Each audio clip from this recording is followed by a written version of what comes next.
Hello, divas, hotties, welcome. This is the 5th episode of the Mons Monday podcast. I am your host, Mon, and this is about when literally nothing goes to plan. All you have left to do is trust. I'm so fucking nervous, but fuck it. What have I got to lose? Hey, doll. What the fuck? Julia Fox shot Savi. Then I don't think I can. I'm literally salivating. Okay, so for some context, I had a plan to record a podcast today, and it was a completely different podcast because I had a list, a very clear list from the minute that I woke up to the moment that I'm supposed to go to bed tonight of what my day was meant to look like.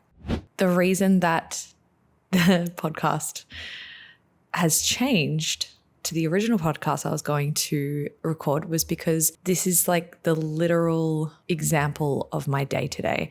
And I actually want to go through the entire process of how none of the plan went accordingly and how in the process of me trusting it, I was revealed the work working. And when I say that, I mean like I get asked a lot to clearly outline the inner work that I do to be the person that I am. And whilst I would love to be able to give you a handbook on that, that journey is completely specific to the individual. But I realized that today was a very, very, very, very clear indication that all of the work that I have been putting in over the years is working. And I want to explain why. And I'm going to actually read out my journal entry today because it's pretty big. So I'm going to give you some backstory of what happened today. So I am a 9:30, 10 p.m. bed girl, right? That's a solid boundary. Even if I am sleeping with someone, I will literally be like, you either need to know that we need to be in bed by this time, or if you don't want to be in bed by that time, that's fine, but I'm going to respectfully ask you to not stay because I need to have a good sleep. Sleep is so important to me. 8 hours is so important to me. The reason that I share that is because last night I went to an event and oh man, it was incredible. It was a dance battle. It was a hip hop jam dance battle, and it was the first one that I've ever been to. So I was a dancer for 10 years. That was a big part of my life. There's dance and music are a big part of my background. And anyway, I went to this free battle, and it was I don't really know how to describe the feeling that happens to my body and my brain when I watch people dance, when I listen to music that literally, if you've ever been out with me or you've ever seen me out at a club, at a doof, at a festival, there is a very, very strong chance that you saw me on the dance floor dancing. I cannot not dance when there is music around. I think it's part of my genetic makeup. I don't know. It's giving, hey, ancestors. Anywho, so I'm there and I was just so full of joy and amazement. I haven't been that present in something for so long. I did not, I obviously took some videos, but I did not once check my phone. I did not once check the time. I did not once check anything around me other than my eyes being fixated on the dancers. It was incredible. And these types of things also make me really emotional because I can see the way that dancing and being so innately in tune with music is this primitive, beautiful thing that I can't be taught, cannot be explained. Anyway, I love it. So naturally, I'm jacked as fuck on energy after this because it was intense. Think every single dance movie from the 90s that we grew up watching. Think that, but real life. I'm not even kidding you. I felt like I was watching Step Up. Low key or high key. It was insane. Anyway, shout out to Don Stepper, incredible dance group. So I get home, my bedtime, I was supposed to leave at 9 o'clock. I left at like 10 o'clock. I got home at 10:30 and then I was awake. Me trying to like make my sleepy nighttime tea. No, I was wide awake. And then I got into the rabbit hole of watching hip hop battles on YouTube until 2 a.m. Yeah, that is wild for me. Okay. Like, I went in deep. I was like, I'm obsessed now. I need to watch every single battle that's ever happened in history. And anyway, I was up till 2 a.m. Now, because I was up till 2 a.m., my non-negotiable is that like I have to have 8 hours of sleep. So I'm going to be getting up at 10. Now, already I was like, I feel an immense amount of anxiety around that because my day usually starts at 5:36 and that is how I get done all that I get done. This is where it all starts. This morning, I wake up at 10 and I immediately felt this wave of like, just, like you fucking idiot. Like you stayed up so late and now you've put yourself on the back foot and now you're behind and now all the things that you were meant to do haven't been done and now you're going to be behind, blah, blah, blah, blah, blah. And I kicked off the day with this incredibly negative loop of self-talk. And I really struggled with that up until I caught myself realizing what I was doing. So I laid on my back in bed and I just breathed and I just started out loud saying the antithesis of what my subconscious brain was telling me. So, I was reassuring myself that I'm so grateful that number one, I've built a life that I can go, I'm going to bed at 2 a.m. I'm going to wake up at 10 and make sure that I still have 8 hours. Not many people get that luxury, right? I've built that for myself. That's amazing. Then I had to realize I had to like continue with this dialogue of like, you are not on the back foot because you've chosen to rest. You are not on the back foot because you went to something that you knew was going to give you life, that you felt a sense of community, that you watched people being humans, doing something that was so intrinsically a part of them and people portraying so much vulnerability and passion and like, I don't even know what you call it when you watch someone just so fucking divinely aligned and in tune with their own life force. Anyway, so I'm reassuring myself that these limiting beliefs and this critical self-talk and this narrative that plays in my head that it's like, you're not doing enough, you're not doing enough, you're not doing enough, you're lazy, because you're not doing enough, you're losing money. Like I have this thing in my head that it's like doing less means you're going to have less and doing more means you're going to have more. And meanwhile, like I have been making so much progress or at least doing so much work to reassure myself that like I am allowed to slow down. I give myself permission to do less.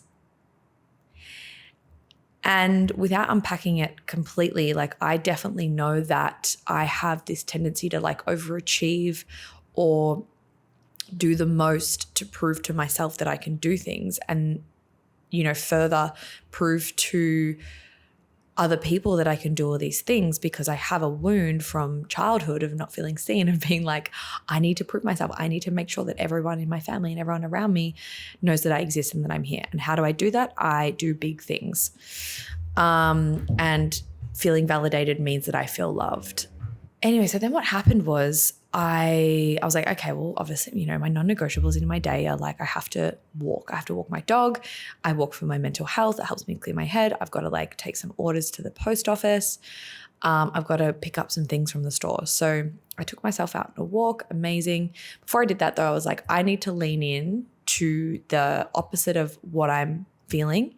And that means that I have to lean into like going slow and engaging in a lot of self-love nurturing techniques. And so I spent like 15 minutes in front of the mirror with my gua sha, like along my neck and at the back of my head and behind my ears, and like just getting all of that tension out, and then saying my like positive affirmations dead in the eye to myself in the mirror. And then I made a tea, and I just like, I did a bit of rolling around on the foam roller, and like I was just like, I know like the battle that's going on in my head right now is like the stress and the fear that comes up. It's like, you're already behind, so you need to rush to make up for lost time. I had to fight that by doing the opposite and going, no, I'm not fighting fear with scarcity and chaos and rush. I'm fighting the fear brain with what I'm working towards, which is a slower pace, which is intentionality, which is a regulated nervous system. You know, slow is smooth and smooth is fast. That is what I'm working towards. So I had to actively fight against that and go, no, I'm actually going to go slower.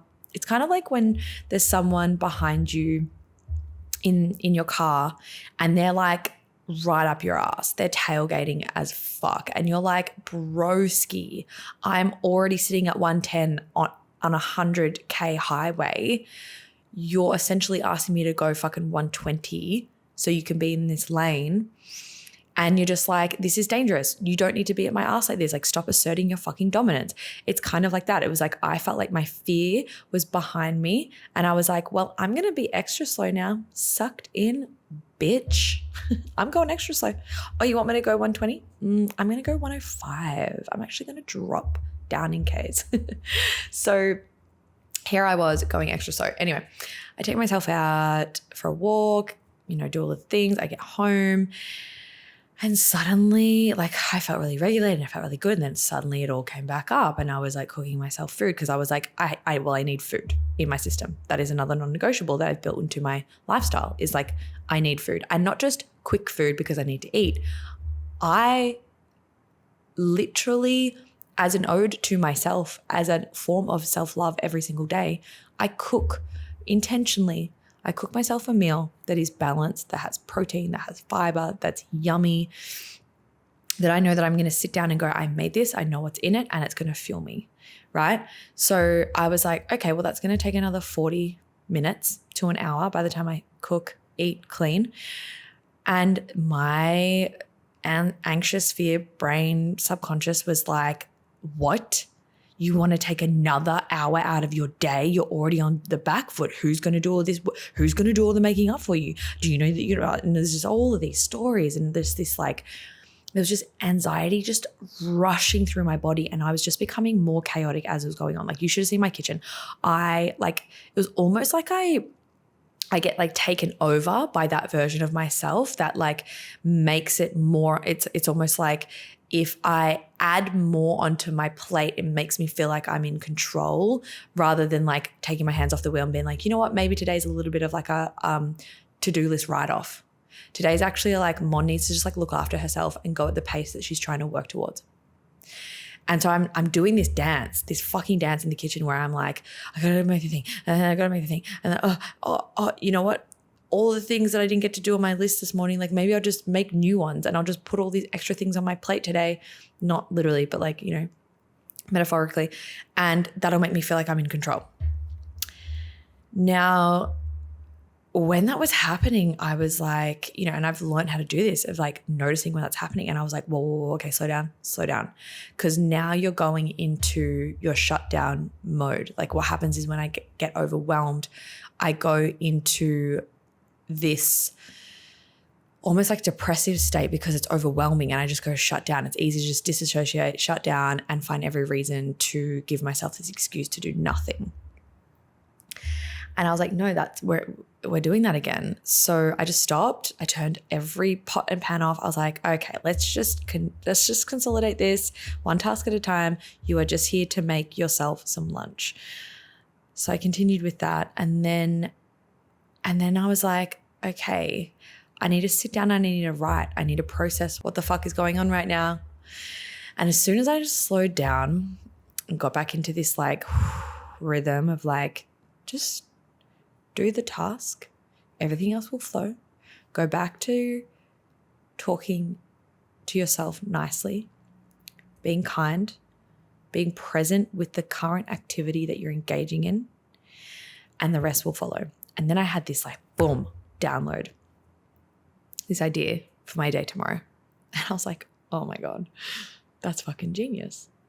Of course I thought of that now. I wouldn't have been able to think of that if I was like getting my to-do list done that I had planned for today.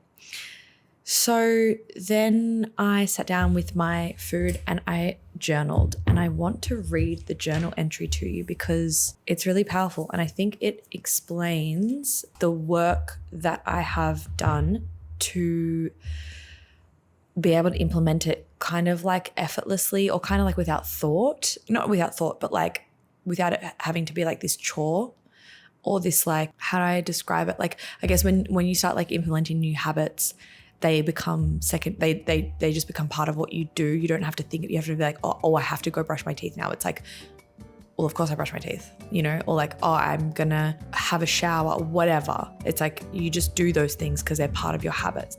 Anyway, I'm gonna read it. I'm gonna stop blabbling on.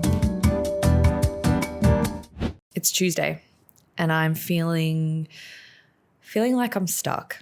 I oscillate in my head between punishment for being lazy and unproductive and the who is going to pay the bills when all you're doing is sitting on your ass. The truth is, I never really sit on my ass. It feels completely unnatural and, as above, wrong. For me to relax is harder than I portray. And the irony in all of this is that I also feel, which is the tilting of the oscillation, that I'm rewiring my brain to recognize that I need to slow down in order to understand it all. And by all, I mean the entire purpose. Like, I feel stuck in this debilitating mood of not wanting to do anything. And then I feel so shameful and guilty for that feeling because I compare it to yesterday. I was on, so productive, high energy, kicking goals. Today, my critical self-talk sets in as soon as I realize it's 10 a.m. and I was meant to be up at 6 a.m.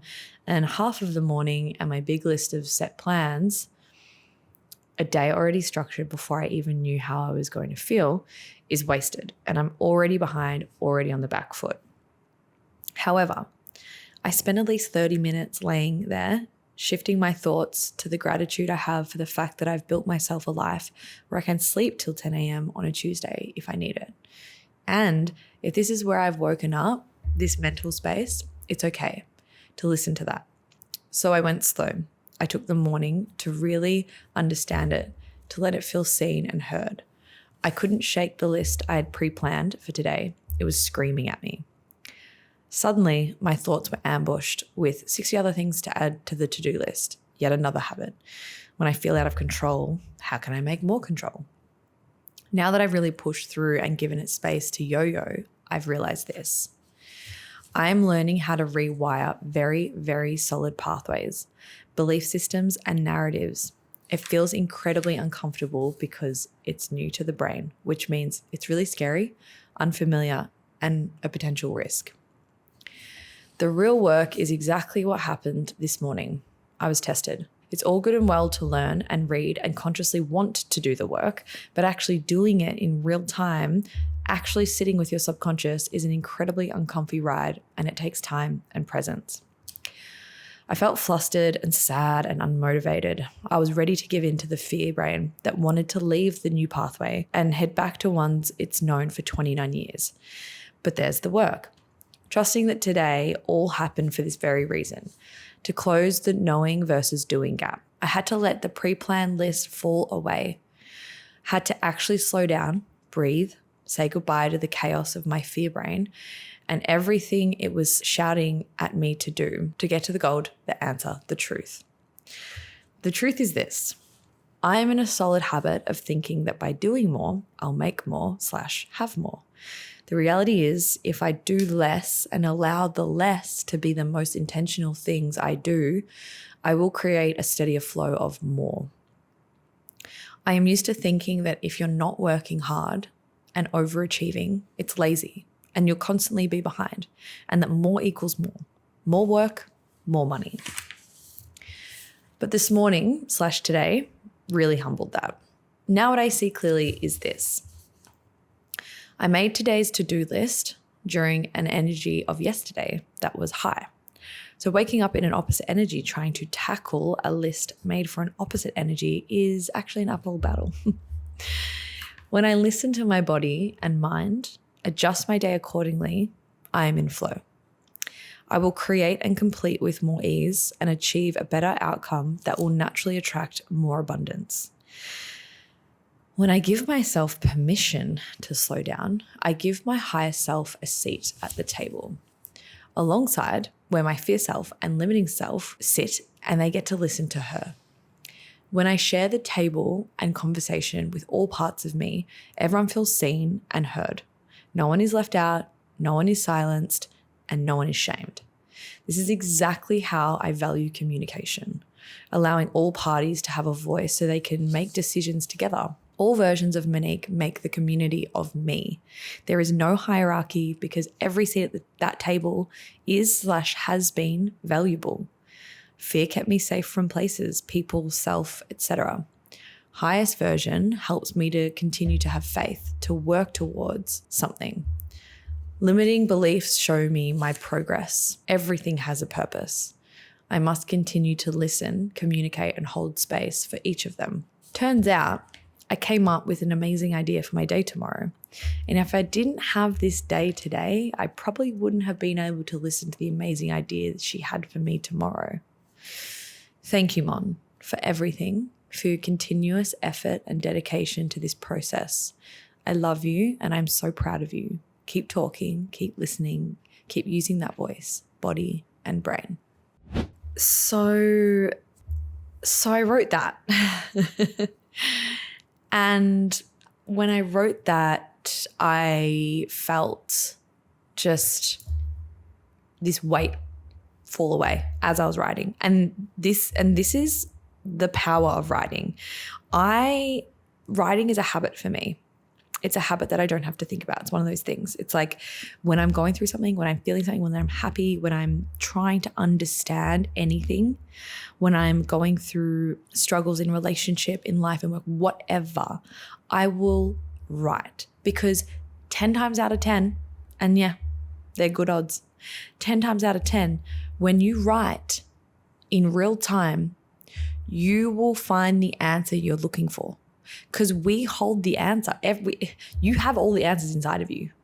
It's just that no one teaches you how to unlock those. No one actually teaches us how to use our own selves as the portal to all the information that we need. No one actually empowers us to know that we unlock the answers.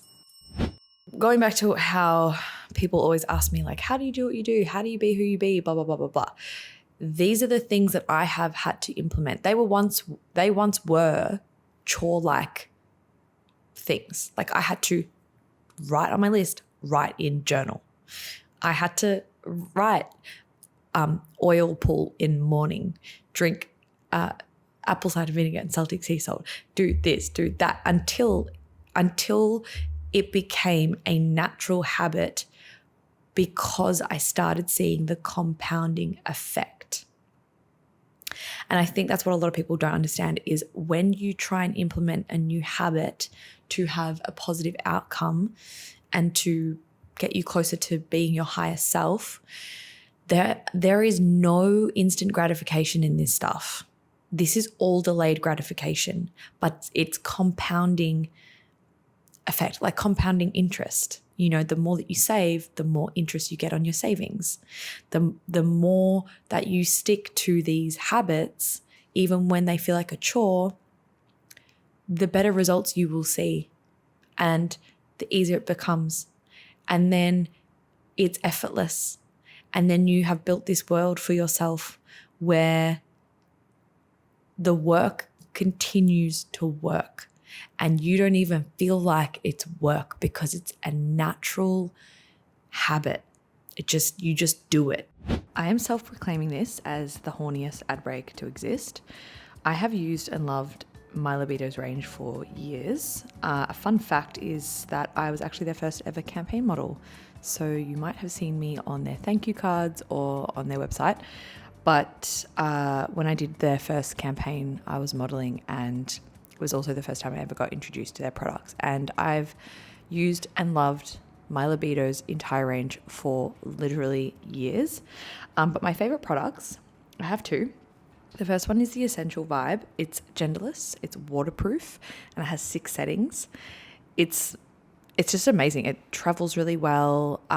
It's also a bit inconspicuous when you do travel. I have had my bag opened a few times at security, and yeah, there's nothing more humiliating than having your bags opened and there be like a massive rabbit vibrator for everyone to see. Next up is the LBDO Melt. It's a natural shea butter soy wax candle. Okay, so essentially what happens is when it burns at the exact temperature to be warm enough to sit on the skin, but not too hot that it burns your skin. So basically what happens is as it melts, you can pour the wax onto your skin and it turns into a massage oil and then also like a lube. It's literally the best product I've ever come across for the bedroom, literally ever. Like obviously other than lube, but like this is just insane. Every single time that I use it on someone or with someone, they are rattled in the best way. They always think it's like the hottest little party trick, and a lot of my exes have gone on to buy it for themselves. So it's a nice little parting gift. And it smells fucking incredible. Anyway, all year round, you have access to 15% off their entire range whenever you want it. If you go to www.lbdo.com and then enter the code MON15 at checkout. That's www.lbdo.com. So I wrote, and because when I write and I get to these beautiful, some of those sentences in there, I'm like, whoa, that came out of my fucking mouth, brain, hand, whatever. It allows me to like, I am relaxed because I'm not living in this fucking bumper to bumper traffic in my head where all my thoughts are just like trying to fucking go through the traffic light. They're trying to turn here. So then everything just becomes smoother, right? Now, this is where I just love like universal systems. At that point in the day, I knew I was completely in flow. And when I'm completely in flow, that's when I get the downloads. All of this surface level chatter that happens, which is our subconscious thoughts and our noise. There's some crazy statistic where I'm going to butcher this, but it's something like we have like 70,000 thoughts and like 50,000 of them are repetitive every day. And we live on the surface. I did a Vedic meditation course years ago when I lived in Byron, and I learnt about this, about how like when you meditate, you're like, okay, imagine like this is the ocean and this is like the ocean floor. And when we're in the ocean, we're like bobbing up, our heads are up here, we're like blah, blah, blah, blah, blah, blah, blah. Yeah, we're wading water. This is our thoughts. When we meditate, we get to dive down, down, down, down, down, down, down, down, down, and hit the ocean floor. And at the ocean floor are all of our fucking gold thoughts, our magic, our downloads, our authentic self, our highest self, all of these ideas that are actually true to who you are sit there. But if you don't learn how to actively leave the surface and go down and access them through things like meditation, anything cathartic, journaling, cooking, dancing, anything that doesn't involve your fucking phone, when you do these practices and they become innate, you get to access these whenever you want. So I've written and I'm like, okay, I'm going to go into the kitchen. I'm going to get myself some water. And as I'm walking to the kitchen, I clock my fridge. Now, because I'm so used to seeing my fridge multiple times a day, I have forgotten that I've made it a literal love fridge. I'm going to show you. If you're listening to this, I highly suggest you watch the clip on YouTube because I'm showing my fridge. So I don't know if that's going to be able to see it very well, but basically on the fridge, because a fridge is an appliance that is very much on show and there's just so much surface space. I'm like, ugh, when I first moved into my apartment, I was like, no, we need something way cuter than that. So I have covered my fridge from the top to the bottom, no spaces in between, with plenty and plenty and plenty of handwritten notes that I have gotten over the years, and photographs and just like little mementos. Like everything is like tangible. It's on a piece of paper. It's like either an old film photo or whatever. I've also got like when I went on my first date with one of my exes, we went shooting because he taught me how to hunt, and our first date was at the shooting range and I got a bullseye and he kept the target for me, and it's on the fridge. Anyways, just stuff like that. It's just like, it just reminds me that I'm loved and I have a really rich life, and I have people around me that acknowledge my existence and our experiences together and our relationships, so much so they want to write it down, put it on a piece of paper, you know? Anyway, so my love fridge. So I walk past it and I'm so used to seeing that every day. But today I like walked past and I looked at it and I was like, whoa, that is special. And I just sat and I just read a few of them and I was like, where are those letters from that pen pal I had from so long ago? And I don't know why this came into my mind. Anyway, it just clicked. I was like, they're in the box under the bed. So I went to under my bed and I opened the box and I find the letters, and then I find all of these other fucking notes and poems that I've written, and the gallery catalog of when I had my book launch and my exhibition. Like I'm finding all these things from like 6-7 years ago, and I'm just sitting on the floor of my bedroom just reading these things, and I'm like, whoa, this is my longest standing theme, is words and writing and connection and community. And also like this is part of my human design, so I'm not surprised we're here again. But basically, then I had this download and I was like, I need to create a pen pal portal. I need to create a portal for people to access people all over the world by writing to them and learning about them and their experiences, and bring back using your hand to write and using those motor skills, that brain to body connection of like we've lost that. Everything we type or we use our phone for, we don't even have to tell the time anymore. We don't need to know how to read a clock. We don't need to know how to subtract, minus, divide, times things, because we can just do it. We don't have to guess anything. Like the way that we use our brains now is so little, because the technology we've built around us is built for convenience so that we have to do way less. And I was like, that just doesn't work for me. I don't like that. And don't get me wrong, I fucking love it. Like here I am, like recording, speaking into some like little black thing that just like picks up my voice and now you can listen to it. Crazy. But I'm just like, how can I create this experience for other people that also want to have this experience? And I have the platform to do it. So anyway, so there I was, just like, sit your ass down, let's make the pen pal portal. And I just went straight for it. And it just goes to show that there are going to be many days, there are going to be months, there are going to be moments, people, places, experiences where things don't go to fucking plan. And when things don't go to plan, if you don't know how to trust that the plan isn't planning because it wasn't ever meant to be, it wasn't meant to go to plan, and you won't know that, you won't know the reason why until you trust and you let it show you what the plan is. Call me spiri, call me woo-woo, but the universe always has a plan, babe. And it might not be your 16 boxed to-do list to tick off.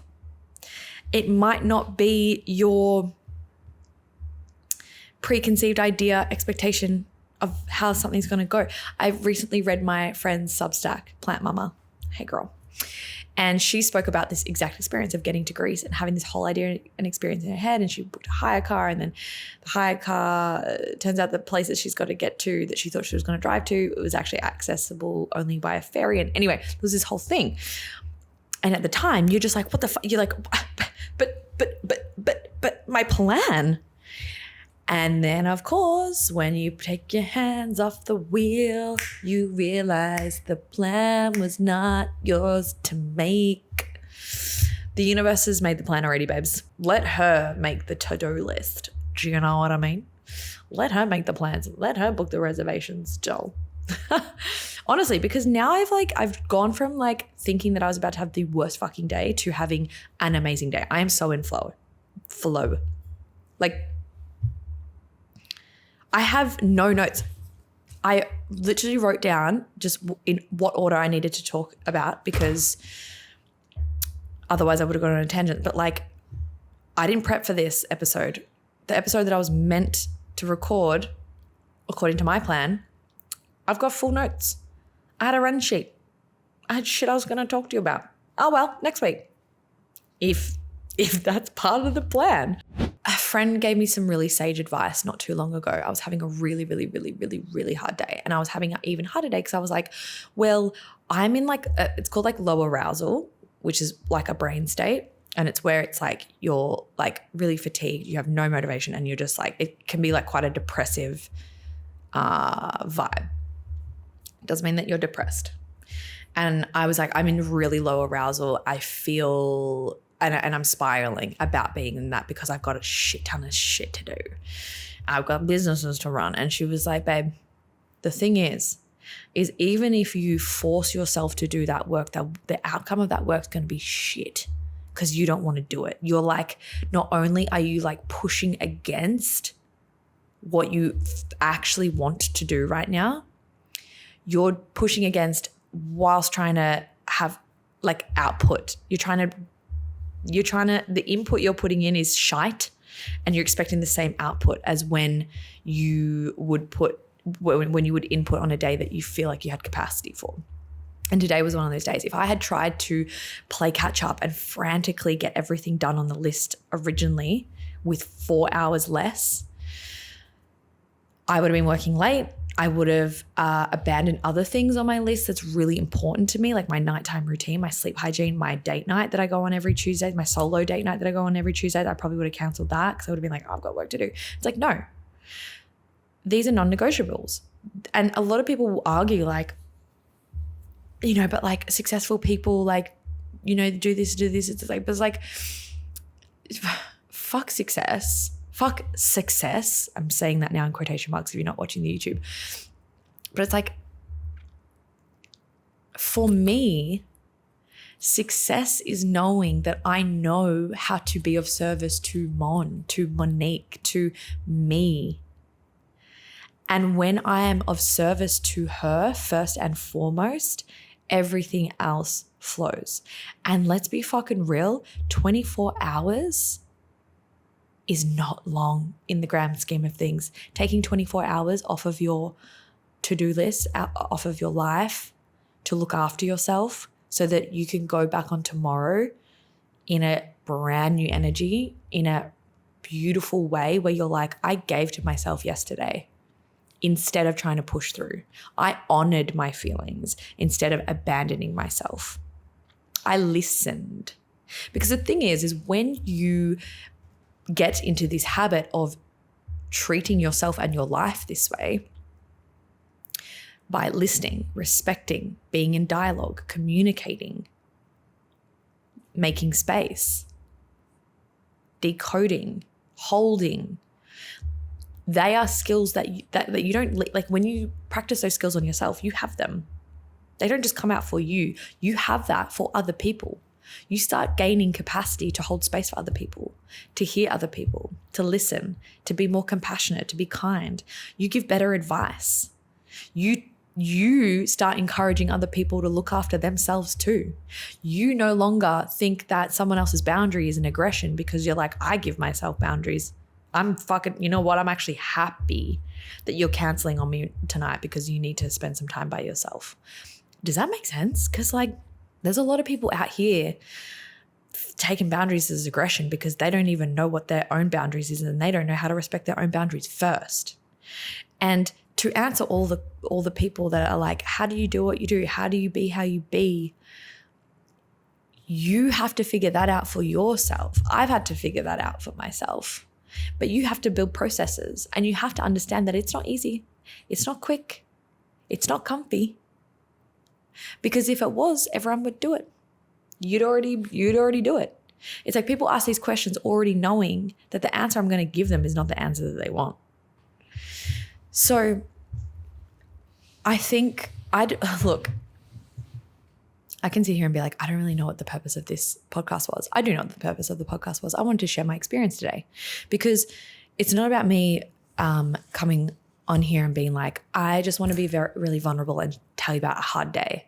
This wasn't a hard day. It was challenging because I chose the challenge of rewiring. I chose the challenge of choosing the other path. I chose the challenge actively that was uncomfortable short term, but it's getting me closer to the highest version of myself, which is long-term gains, right?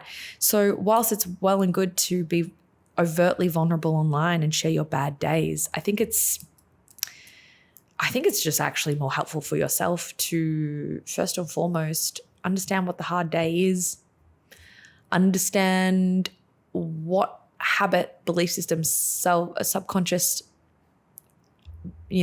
narratives, habits that you're actually feeding into, and what ones you need to recognize and implement new habits. And if you're actually just if this is a self-fulfilling prophecy, if you're actually just like perpetuating the cycle.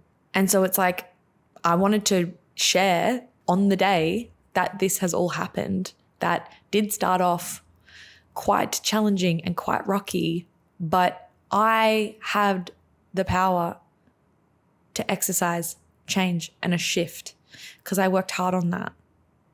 And I'm not trying to sit here and tell everyone that they need to just like be better and do better and that you can't have a fucking rot day.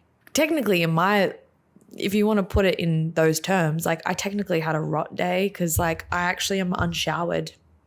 I'm still in the clothes that I went for a walk in. It's 4:59 p.m.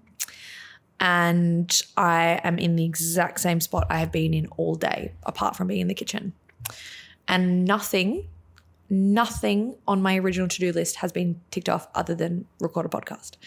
So I'm not saying that you can't have down days. We have them. But in my world, and to answer a lot of people's questions, is recognizing, because it's a fine line, it's like when you're manifesting something, right? It's all and well and good to do that piece of like, I'm calling it in, I'm manifesting, I'm putting it out there, right? But the universe doesn't just give you things just because you ask for them. It gives you things when you show it that you're ready to receive them. And it knows that you're ready by watching how you put things into action, how you get ready to receive your manifestation, right? It's the same thing. It's like I could have easily lent into the low arousal mood and been like, well, I'm allowed to have a day off. I run a business, so I'm on all the time, so I'm going to have a day off. But I know that in the back of my head, that is not the work. The work is being like, okay, I'm going to sit with this. Maybe the to-do list has changed, and the only thing on my to-do list today is to sit with whatever the fuck is going on right now. What is the conversation I'm having with myself in my head right now? That's my to-do list today. I'm going to sit with it. I'm going to listen to it. I'm going to be in dialogue with it. I'm going to write about it. Okay. I give myself permission to be submissive to my limiting beliefs, to my narrative that I tell myself that I'm doing the work on because I know how to read about it and post about it and do all this stuff. It's like, no, you got to actually do it. You can make it logical. You can know, this is what I'm saying, closing the knowing and doing gap. You can know all you want. You can know everything about neural pathways and neuroplasticity and rewiring and subconscious and all of this stuff. You can know all of it. That's great. You can regurgitate all of the language. You can go online and talk about it like you're a fucking guru, but doing is a whole other story. And there's a gap. And the more that you implement your knowing and then doing, you close the gap. You close the gap because then you know and do. And so it's like there's a fine line, I think, between just when you know what the work is, you think that that's all you need to do. So I could have just been like, I'm just going to like lay in bed and do nothing and feel sorry for myself. And then tomorrow's a whole new day. And like, I'm not saying that that is not okay. But I do think that we do live in a society where we've lent ourselves too hard that way. And don't get me wrong, I'm out here trying to fight my own capitalist patriarchal structure. But how the fuck do you exist outside of capitalism? So I'm not trying to say like, be overproductive. You shouldn't be lazy. You shouldn't fucking relax. Resting, slowing down is different to justifying habits that give you short-term satisfaction, short-term gratification, short-term satisfaction. I'm going to do this. This is an amazing thing that my therapist taught me. It's called the choice point theory. Okay. Here's your choice. Highly recommend you watching the YouTube video for this because I can't really explain it. This is your choice. And the choice that you make has two outcomes, and the choice gives you one or two of the outcomes, right? One outcome is short-term, long-term. Your short-term decision is what gives you satisfaction in the moment, but it doesn't really get you any closer to your higher self. The long-term is delayed gratification, but it gets you close to your higher self. An example, I could have fucked off everything today, laid in my bed, felt sorry for myself, watched movies, eaten whatever, and maybe I went online shopping and I bought something. Now, that would have felt great at the time. But I know for me and what I'm trying to work towards, that is not getting me to my highest self. I've spent money on things that I don't need. I've probably scrolled all day whilst trying to watch a movie, so I'm double stimulated. I did not take any time to move my body or, do anything meditative or cathartic to access my actual thoughts. And yeah. But it would have felt fun great. I'm like, I'm in bed. I'm relaxed. You know what? Fuck. Tomorrow's a whole new day. And yeah, I got a new top on the way. That's all short term. That's instant gratification. That feels good in the moment. That isn't getting me closer to what I need to do to be the highest version of myself. Long term, which is the choice that I did choose, was like, okay, we've sat in bed. We've listen to our thoughts. We're going to get up out of bed. We're not going to put pressure to rush. We're still going to take another 45 minutes to do a little gua sha, like make a tea, and we're going to go for a trot. We're going to move the body. We're still not putting any pressure on ourselves to do anything that we were supposed to do today. We're still fucking off the whole list. But we're going to be in dialogue with what's going on in my brain all day. So it's like, while like the decision that I made today there was two pathways to that. And I made the one that, during the day, I wasn't getting those hits of instant gratification. It was uncomfortable as fuck because I was yo-yoing all day between my subconscious and my conscious beliefs and thoughts. But it's coming to the end of the day and I feel so proud of myself. I feel great. I feel proud. I feel, I know that like whilst I didn't get those little hits of gratification, I'm not even fucking showered.